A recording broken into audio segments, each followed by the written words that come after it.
परित्राण में भगवान बुद्ध का सत्यवाणी है, भगवान बुद्ध का मैत्रीवाणी है, भगवान बुद्ध का करुणावाणी है। परितधम्म श्रवण कालो अयं बदन्ता चिरं रक्षन्तु त्वां परान्ते साधु साधु।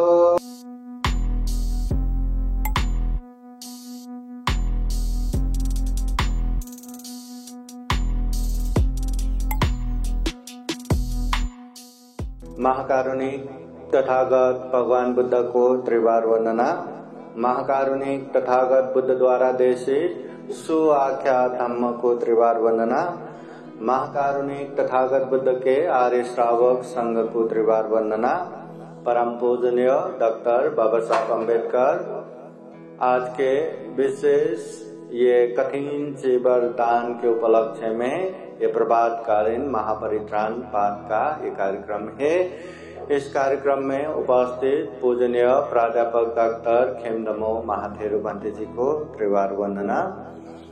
ये कार्यक्रम में उपस्थित पूजनीय भिक्षु रोहन महाथेरो, पूजनीय भिक्षु संघपाल थेरो प्रमुख,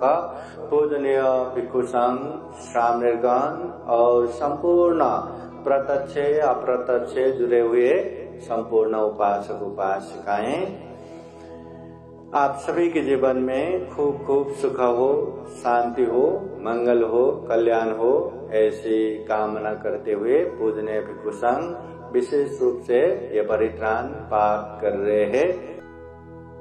महाकारुणिक तथागत बुद्ध कहते हैं परिसमन्तो तायते रक्षते परित्राण। ये परित्राण क्या है? जीवन में चारों ओर से आने वाले अनेक तरह के विघ्न बाधा भय अंतराओं से जो आरक्षण देता है, जो सुरक्षा करता है, उसे परित्राण कहते हैं। परि का मतलब है चारों ओर से, त्राण का मतलब है आरक्षण, सुरक्षा। चारों ओर से जाने अनजाने में आने वाले अनेक तरह के विघ्न बाधाओं से हमें आरक्षण देता है ये परित्राण। ये परित्राण बुद्धवाणी है। परित्राण में भगवान बुद्ध का सत्यवाणी है, भगवान बुद्ध का मैत्रीवाणी है, भगवान बुद्ध का करुणावाणी है। बुद्ध होने के बाद गांव नगर जनपद देश देशांतरचारिका करते हुए जितने भी भोजन हिताय भोजन सुखाय के लिए उपदेश दिए, उन्हीं उपदेशों का ये संग्रह परित्राण है। इसलिए परित्राण भगवान बुद्ध का सत्यवाणी है। ये सत्यवाणी यहाँ पठन करते हुए, पाठ करते हुए इस सत्यवाणी से आप लोगों का मंगल हो, कल्याण हो, ऐसी कामना ये परित्राण में करते हैं। इसलिए हर एक परित्राण के बाद पूजनीय भिक्षु संघ कहते एतेन सत्यवचनेन, इस सत्य वचन के अनुभाव से शोथिते हो तो सर्वदा, आप लोगों के जीवन में स्वस्थि हो, शांति हो। ये तेन सत्यवचनेन, इस सत्य वचन के अनुभव से सब दुख, सभी प्रकार के दुख, सब भय, सभी प्रकार के भय, सब रोगों, सभी प्रकार के रोग विनाशतो विनाशो। ये तेन सत्यवचनेन, इस सत्य वचन के अनुभव से हो तुते जय मंगलम, हमेशा हमेशा जय मंगल हो, ऐसे कामना करते हैं। तो अभी पूजनीय भिक्षु संघ ये परित्राण पाठ करते हैं। इस परित्राण के अनुभव से आप सभी के जीवन में खूब खूब सुख हो, शांति हो, मंगल हो, कल्याण हो। जो ये कठिन जीवरदान के लिए आए हैं, जो कठिन जीवरदान में श्रद्धा पूर्वक साथ देने वाले, सहयोग करने वाले, प्रत्यक्ष अप्रत्यक्ष रूप से जुड़ने वाले, आप सभी के जीवन में बुद्ध का आशीर्वाद रहे, धम्म का आशीर्वाद रहे, संघ का आशीर्वाद रहे, ऐसी कामना करते हुए पूजनीय भिक्षु संघ आइए परित्राण पाठ करते हैं। समन्ता चक्रवालेषु अत्र गच्छन्तु देवता साधमं मुनिराजा sunantu sanggamokkhadang dhamma savana kalo ayang badanta dhamma savana kalo ayang badanta parita dhamma savana kalo ayang badanta namo tassa bhagavato arahato samma sambuddhassa namo tassa bhagavato arahato samma sambuddhassa namo tassa bhagavato arahato samma sambuddhassa ye santa santa citta te sarana sarana yata lokantarewa umma bumma cadewa gunagana gana vyavata sabakalang ete ayantu dewa varakana kamaye meruraje vasanto santo santo sahetum muniwara vacanang sotumagang samagga sapesu cakkawalesu yakadewa ca brahmano yamamekata punya sabba sampati sadakang sabetam anumodam samagga sasanerata pamadharahita vantu arakasur sating vantu sukhi sabbe parivarehi atano anika sumana vantu sahasabbehi nyatebe rajato va chorato va manusato va amanusato va agito va udakato va pisasato va kanukato va kandakato va nakatato va janapadaro va asadammato va asanditito va asapurisato va candati asamiga gona kukurahi vicika mani sapadi piyaca taraca sukara mahingsa yakaraka sadihi nana paeto va nana rogato va nana upadavato va sape arakhangananto yetena sacavajena sotite hotu sabada येतेन सच्च वज्रेण सर्वदुःखा सर्वभय सर्वरोगो विनाशतो येतेन सच्च वज्रेण होतु ते जयमङ्गलम् एवं मे सुतं एकं समयं भगवा सावत्यं विहरति जेतवने अनाथपिण्डिकासारामे अथ को अन्यतरा देवता अभिकान्ताय रतिया अभिकान्तवन्न केवलकपं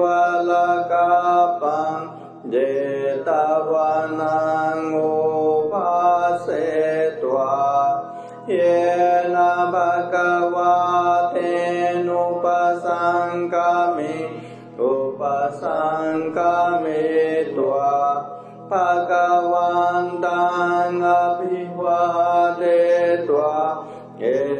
एकमन्तं अत्तासि एकमन्तं दिदाकोश देवता भगवन्तं गाथाय च भासि बहुदेवा मनुषा च मङ्गलानि अचिन्तयन् आतङ्कमानसोत्थानं ब्रूहि मङ्गलमुत्तमम् असेवना च बालानां पण्डितानां च सेवना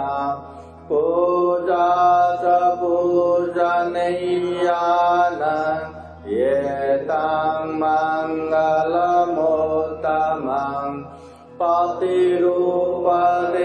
पतिरूपदेशवासो च पूर्वे च कतपुण्यता हतसम्मापनीति च एतं मङ्गलमुत्तमम् भावुषाचं च सेवां च विनयो च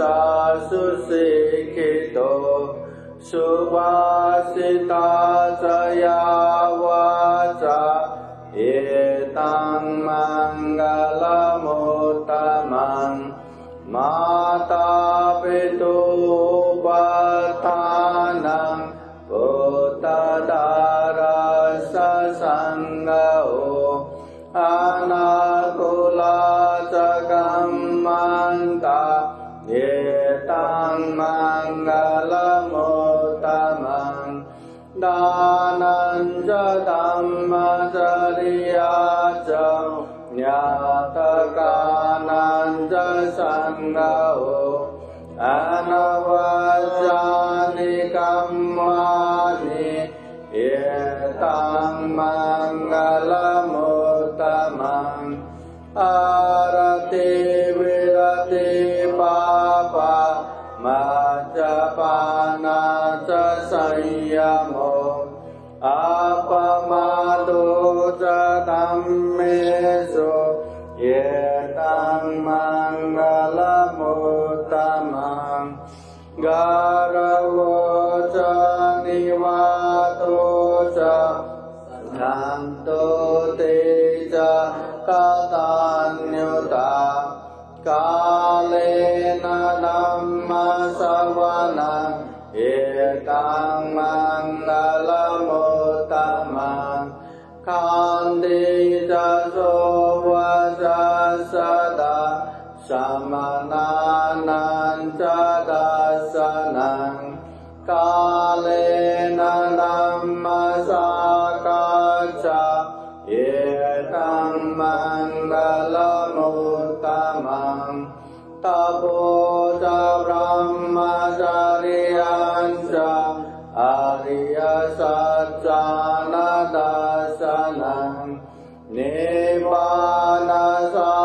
निब्बानसाक्षिकिरिया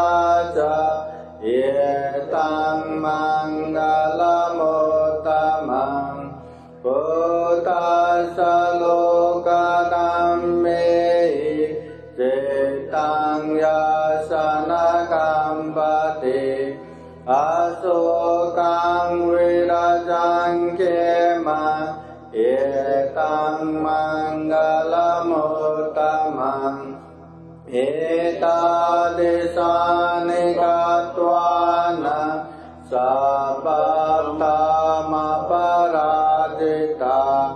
सपत्तज्योतिं गच्छन्ति तं तेषां मङ्गलमुत्तमं ते एतेन सचवज्रेण सोतिते होतु सर्वदा एतेन सचवज्रेण सर्वदुःख सर्वभय सर्वरोगो विनाशतु एतेन सचवज्रेण होतु ते जयमङ्गलम्। महामङ्गलान् खेल भोजङ्ग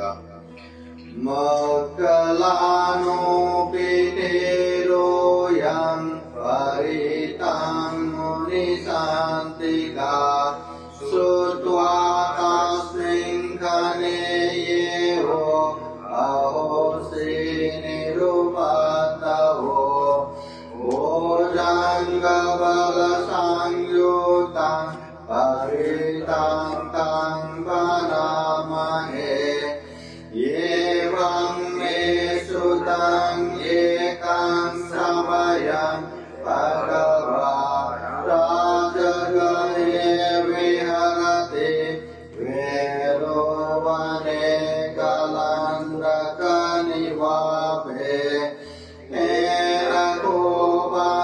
समयेन आयास्मा महामङ्गलानो ये जगुदेवापते विहरते आवादिको दुःखितो बालकिलानो अतको भगवासायन्न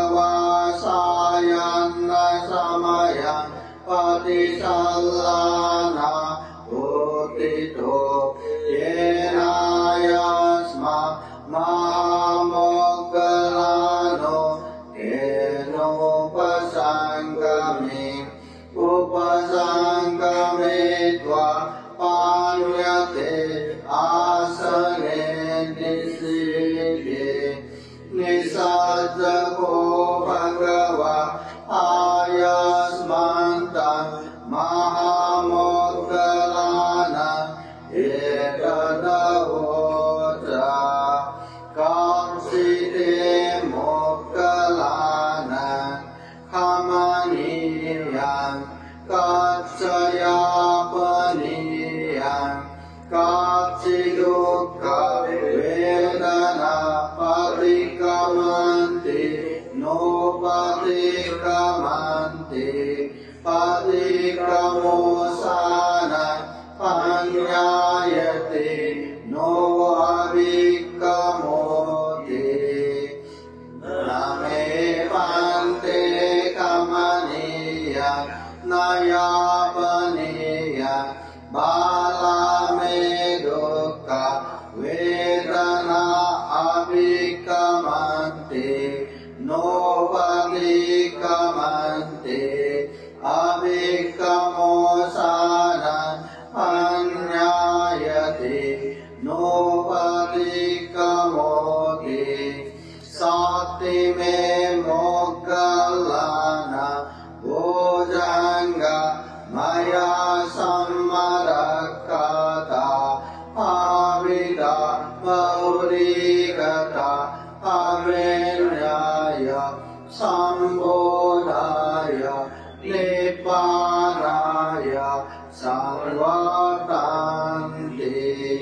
कतमे सत्ता सति सम्भोजङ्गो गोमोक्खलाना मया सम्मरक्खातो पावितो बहुलीगतो आमेर्याय सम्बोधाय निवानाय संवर्तते तमविजय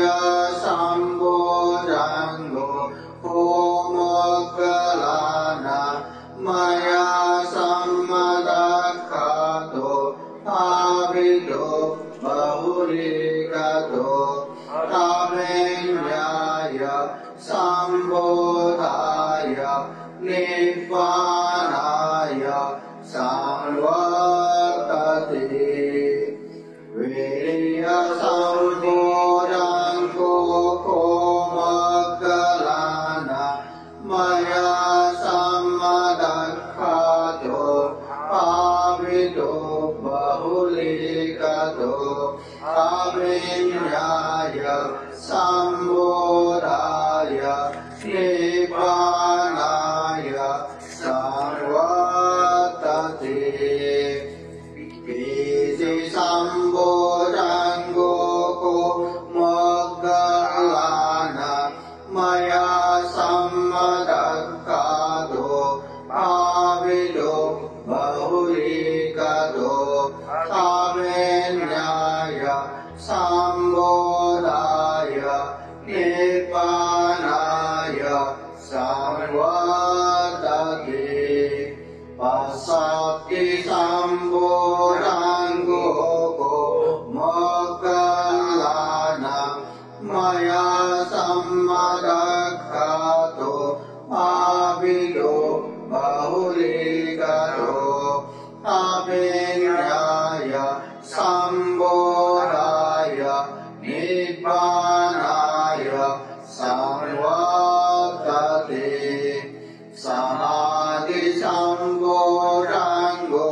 होमोक्खलाना मया सम्मदक्खातो पावितो बहुलीगतो आमेर्याय सम्बोधाय निवानाय संवर्तते उपेक्षा सम्भोजङ्गो होमोक्खलाना मया सम्मदक्खातो पावितो बहुलीगतो आमेर्याय सम्बोधाय निवानाय संवर्तते इमे गोमोक्खलाना सप्तभुजङ्गा मया सम्मदक्खाता पाविता बहुलीगता आमेर्याय सम्बोधाय निवानाय संवर्तन्ते तक्कभगव भोजङ्गा तक्कसुगत भोजङ्गाते इदमवोच भगव आत्मनो आयस्मा महामोक्खलानो भगवतो भासिताम् अभिनन्दे उत्थाय चायस्मा महामोक्खलानो तम्मा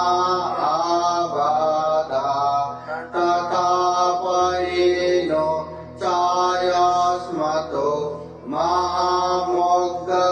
महामोक्खलानस्य सो आबादो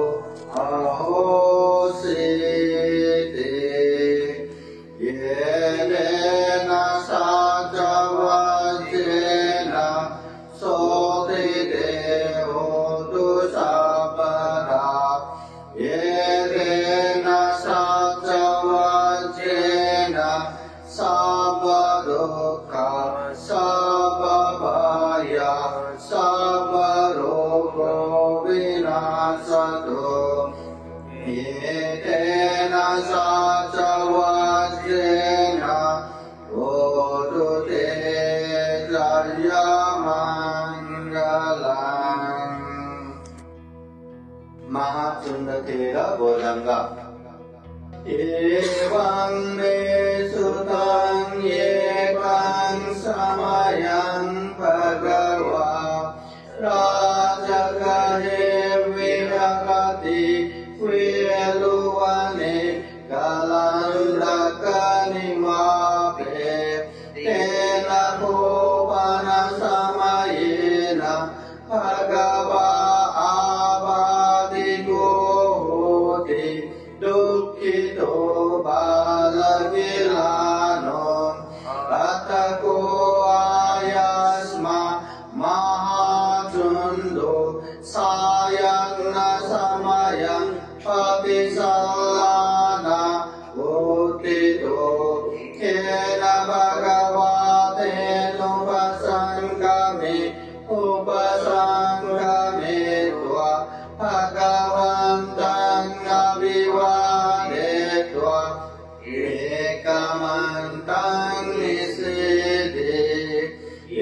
ekamantang nisenang ko ayasmanta mahajundang bhagava etadavoca pakimantu tang tunda bojangati sakti bante bojanga bhagavata sammadakkhata bhavita bhaudikata ramenyaya sambodhaya nibbanaya sarvatante gatame satta sati sambojango bhante bhagavata sammadakkhado bhavilo bhavulikado amenyaya sambodhaya nibbanaya samvatate dhammavicaya sambojango bhante bhagavata sammadakkhado bhavilo bhavulikado amenyaya sambodhaya nibbanaya samvatate viriya sambojango bhante bhagavata sammadakkhado bhavilo bhavulikado amenyaya sambodhaya nibbanaya samvatate piti sambojango bhante bhagavata sammadakkhado bhavilo bhavulikado amenyaya sambodhaya nibbanaya samvatate pasati sambojango bhante bhagavata sammadakkhado bhavita bhavulikado amenyaya sambodhaya nibbanaya samvatate samadhi sambojango bhante bhagavata sammadakkhado bhavilo bhavulikado amenyaya sambodhaya nibbanaya samvatate upekha sambojango bhante bhagavata sammadakkhado bhavilo bhavulikado amenyaya sambodhaya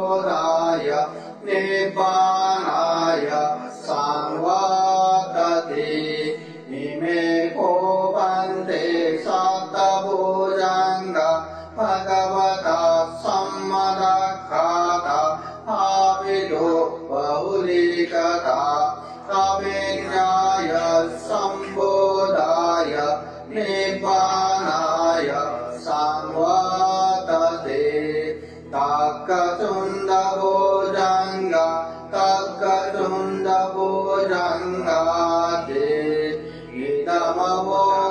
Idamavojayasma Mahachundo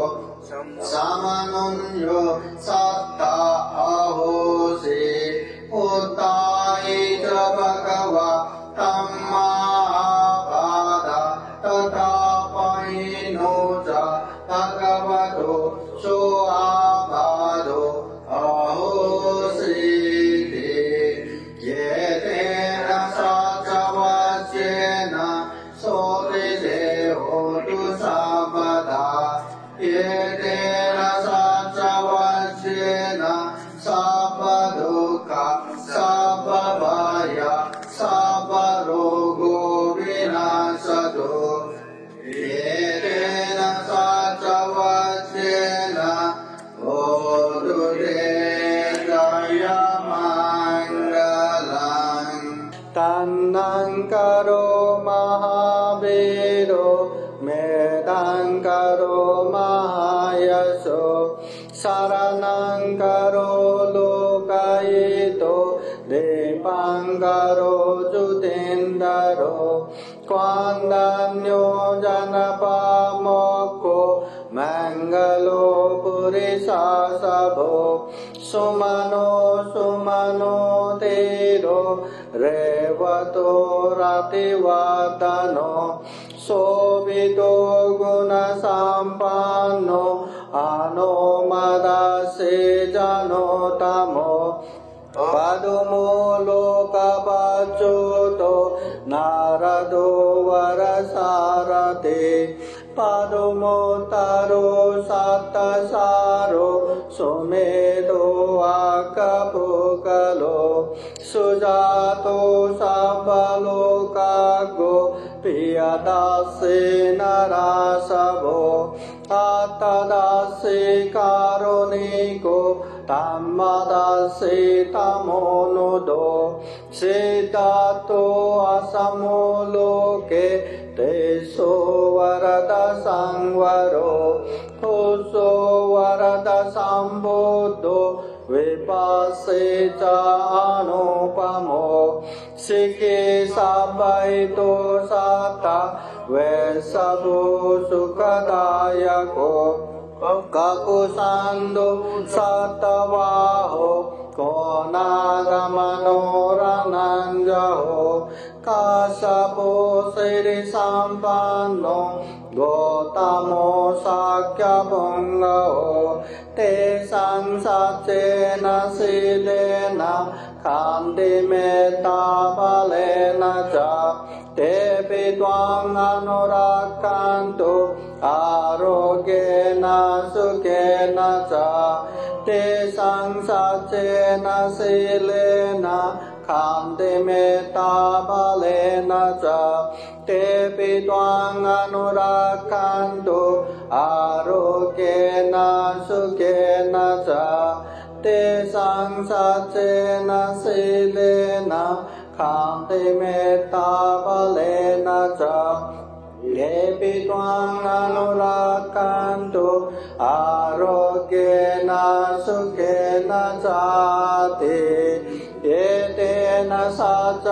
Satavajena Sotite Hotu Sabada Yetena Satavajena Sabaduka Sababaya Sabarogo Vinasato Yetena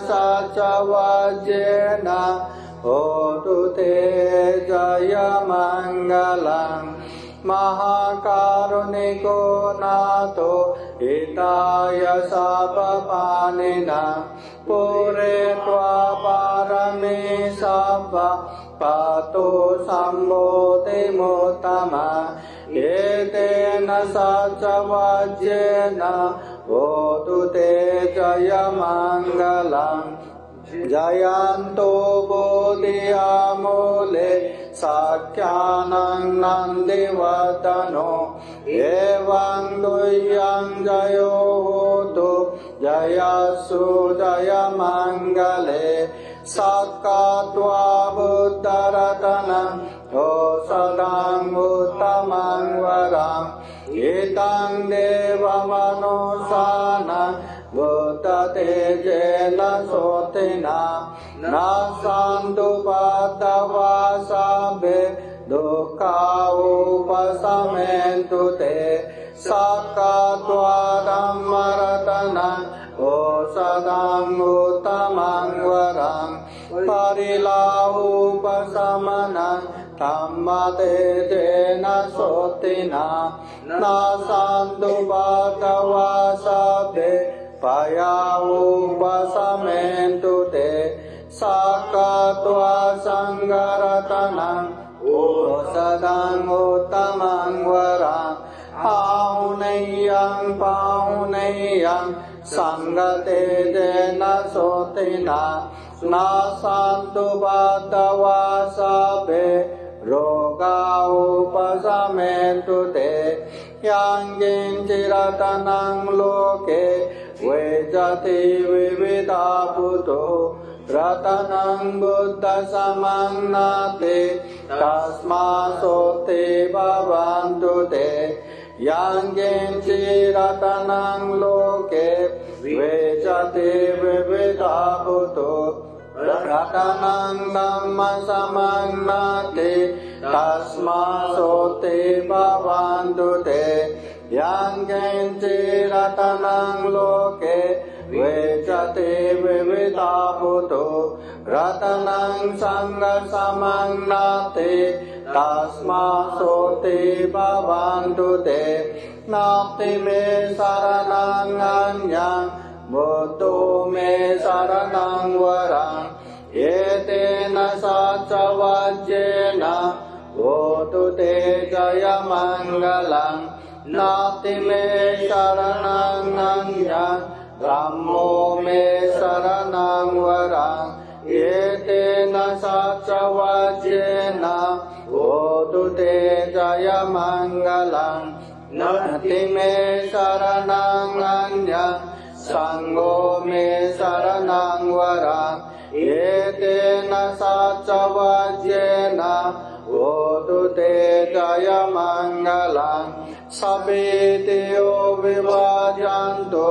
सपरोगो विनाशतो माते भवतु अन्तरायो सुखी दीर्घायुको भवतु सर्वमङ्गलं रक्षन्तु सर्वदेवता सर्वभूतानुभावेन